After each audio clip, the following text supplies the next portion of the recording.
कौन जई मध्य ससुरंक संपत्ति रे अंश पाई परिवे ए संबंध रे हाईकोर्ट रे संपत्ति को नहीं कौन राय रही जहाँकि डिटेल्स यही वीडियो माध्यम रे आपण मानकु जणाइबी।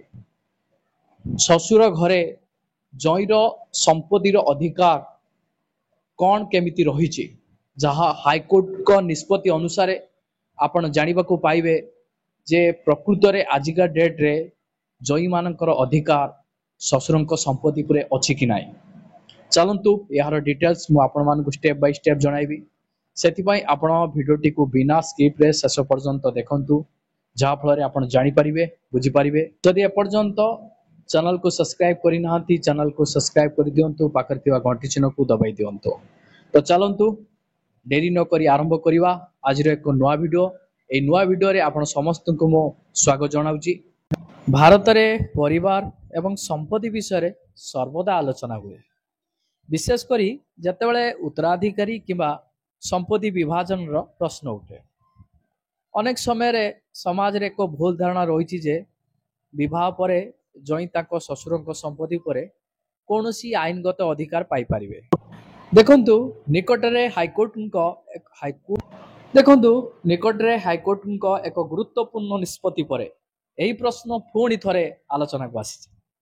लोक माने जिज्ञासु जे जई मध्य सीधा सड़क ससुरंक संपत्ति रे तांकर अंश मागी पारिबे कि नाही।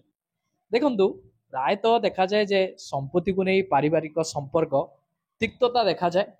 अनेक लोक विश्वास करती जे जेपरि झियो मानकर पितांक संपत्ति उपरे अधिकार अछि सेहीपरि जईंकर मध्य समान अधिकार रहिबा उचित।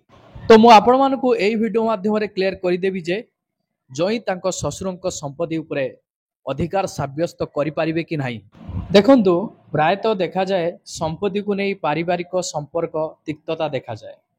अनेक लोक विश्वास करती जे जेपरि झियो मानकर पितांक संपत्ति उपरे अधिकार अछि सेहीपरि जईंकर मध्य समान अधिकार रहिबा उचित। एहीपरि द्वंद्व एवं भूल बुझाणा दूर करिवा पाई हाईकोर्ट को सांप्रतिक निष्पत्ति केवल आईनगत दृष्टिकोण नुह बरं सामाजिक दृष्टिकोण गुरुत्वपूर्ण। एही निष्पत्ति सहित समानता अधिकार एवं उत्तराधिकारी संपूर्ण चित्र समस्तंक पाई स्पष्ट हो जाइछि। देखंतु आईन अनुଯାयी जने व्यक्ति संपत्ति उपरे प्रथम अधिकार तांको संतान मानकर अर्थात पुओ किंबा झियो मानकर। जदि झियो तांको पिता अर्थात ससुरंक ठारू संपत्ति अंश पाई थाए तेबे यह तांकर व्यक्तिगत संपत्ति हेबो। जई केवल तांको स्त्री माध्यम रे सेही संपत्ति सहित जोड़ी होई पारिबे एवं ताहा मध्य केवल किछि निर्दिष्ट परिस्थिति रे। जई निजे तांको ससुरंक संपत्तिर हकदार हुंती नाही। आसंतु जानिबा संपत्ति अधिकार उपरे हाईकोर्ट कौन निष्पत्ति रखिछन्ति।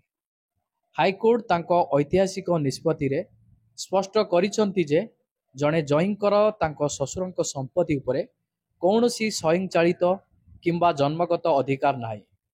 एही निष्पत्ति सेही समस्त जईंक पाई एक उदाहरण जो माने भाबंती जे विवाह परे सेमाने तांको ससुरंक संपत्ति रे हकदार। हाईकोर्ट कहिसंती जे जई एकमात्र संतान हुंतु किंबा बहु वर्ष धरी तांको ससुर घरे रहउचंती विवाह आधार रे से तांको ससुरंक संपत्ति रे कौनसी अंश पाई परिबे नाही।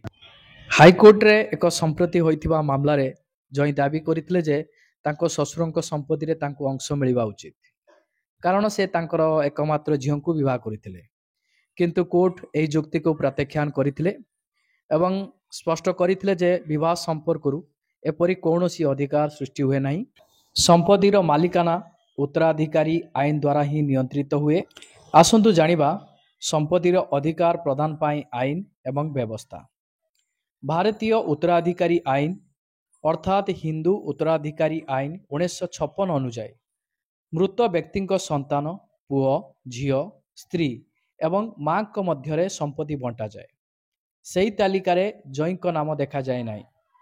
जदि ससुर जई को संपत्ति देवाकू चाहती तेबे से एक इच्छा पत्र किंबा उपहार पत्र देई एहा करि परिबे। यह व्यतीत मुस्लिम आईन अनुଯାयी केवल 33% संपत्ति ଜଇଙ୍କୁ ଦିଆଯାଇପାରିବ। ଯଦି ଶ୍ୱଶୁରଙ୍କ ମୃତ୍ୟୁ ପରେ ସ୍ତ୍ରୀ ତାଙ୍କର ଅଂଶ ପାଏ ଏବଂ ତାପରେ ସ୍ତ୍ରୀ ମଧ୍ୟ ମୃତ୍ୟୁବରଣ କରନ୍ତି, ତେବେ ଜ୍ୱାଇଁ ସେହି ସମ୍ପତ୍ତିର ଉତ୍ତରାଧିକାରୀ ହୋଇପାରିବେ ଯଦି ତାଙ୍କର କୌଣସି ସନ୍ତାନ ନଥାଏ। କିନ୍ତୁ ଯେପର୍ଯ୍ୟନ୍ତ ସ୍ତ୍ରୀ ଜୀବିତ ଅଛନ୍ତି ସେହି ସମ୍ପତ୍ତି ଉପରେ ଜ୍ୱାଇଁଙ୍କର କୌଣସି ଅଧିକାର ନାହିଁ। ଦେଖନ୍ତୁ, ନିମ୍ନ ଅଦାଲତ ଏବଂ ହାଇକୋର୍ଟ ଉଭୟ ସ୍ପଷ୍ଟ କରିଛନ୍ତି ଯେ ଜଣେ ଜ୍ୱାଇଁ ଯେକୌଣସି ସମ୍ପତ୍ତି ଦାବି କରିପାରିବେ କେବଳ ଯଦି ଶ୍ୱଶୁର ବୈଧ କାଗଜପତ୍ର ମାଧ୍ୟମରେ ତାଙ୍କ ସମ୍ପତ୍ତି ଜ୍ୱାଇଁଙ୍କୁ ହସ୍ତାନ୍ତର କରିଛନ୍ତି କିମ୍ବା ତାଙ୍କ ନାମ ଆଇନଗତ ଭାବରେ ଇଚ୍ଛାପତ୍ରରେ ପଞ୍ଜୀକୃତ ହୋଇଛି। ଆସନ୍ତୁ ମୁଁ ଆପଣମାନଙ୍କୁ ଟେବୁଲ ମାଧ୍ୟମରେ କିଛିଟା ତଥ୍ୟ ଜଣାଉଛି। 1 ନମ୍ବର ଇସ୍ୟୁ ଆପଣମାନଙ୍କର ଏକ ବିବାହ ଭାବରେ ଯଦି ଆପଣ ବିବାହ କରିଛନ୍ତି ତାଙ୍କ ଝିଅଙ୍କୁ, ଜ୍ୱାଇଁଙ୍କର ଅଧିକାର କ'ଣ ରହିଛି? କୌଣସି ଅଧିକାର ଆପଣମାନଙ୍କର ନାହିଁ ଶ୍ୱଶୁରଙ୍କ ସମ୍ପତ୍ତି ଉପରେ। 2 ନମ୍ବର ଇସ୍ୟୁ ହେଲା ଶ୍ୱଶୁରଙ୍କ ଇଚ୍ଛା କିମ୍ବା ଉପହାର, ଏ କ୍ଷେତ୍ରରେ ଜ୍ୱାଇଁଙ୍କର ଅଧିକାର ପାଇପାରିବେ। 3 ନମ୍ବର ଇସ୍ୟୁ ହେଲା ପତ୍ନୀଙ୍କ ସମ୍ପତ୍ତି, ଏ କ୍ଷେତ୍ରରେ କିଛିଟା ସିଚୁଏସନରେ ଯେମିତିକା ପତ୍ନୀଙ୍କ ମୃତ୍ୟୁ ପରେ ତ ଆପଣମାନଙ୍କର କୌଣସି ସନ୍ତାନ ଯଦି ନଥିବେ ତାହେଲେ ଜ୍ୱାଇଁ ସେ ସମ୍ପତ୍ତିର ମାଲିକାନା ସାବ୍ୟସ୍ତ ହୋଇପାରିବେ। ଆସନ୍ତୁ ଜାଣିବା ଏହା ପାଇଁ ସରକାରୀ କିମ୍ବା ସ୍ୱତନ୍ତ୍ର ଯୋଜନା ଅଛି କି? ଦେଖନ୍ତୁ, ଏହା କୌଣସି ସରକାରୀ ଯୋଜନା ନୁହଁ ବରଂ ଭାରତୀୟ ଆଇନଗତ ବ୍ୟବସ୍ଥାର ଏକ ଅଂଶ ଯାହା ଉତ୍ତରାଧିକାରୀ ଏବଂ ସମ୍ପତ୍ତିର ଅଧିକାର ପ୍ରଦାନ କରେ। ଏହା ପଛରେ ଉଦ୍ଦେଶ୍ୟ ହେଉଛି ଶୃଙ୍ଖଳା, ପରିବାରରେ ସ୍ପଷ୍ଟତା ଏବଂ ମହିଳାଙ୍କ ଅଧିକାରର ସୁରକ୍ଷା। ସରକାର ସ୍ପଷ୍ଟ କରିଛନ୍ତି ଯେ ଜ୍ୱାଇଁ କୌଣସି ସ୍ୱୟଂଚାଳିତ ଅଧିକାର ପାଇପାରିବେ ନାହିଁ। ସେ କେବଳ ସେତେବେଳେ ସମ୍ପତ୍ତିର ହକଦାର ହେବେ ଯେତେବେଳେ ଶ୍ୱଶୁର ନିଜେ ଉପଯୁକ୍ତ ଡକୁମେଣ୍ଟସ ମାଧ୍ୟମରେ ସମ୍ପତ୍ତି ହସ୍ତାନ୍ତର କରିବେ କିମ୍ବା ଏକ ଇଚ୍ଛାପତ୍ର ପ୍ରସ୍ତୁତି କରିବେ।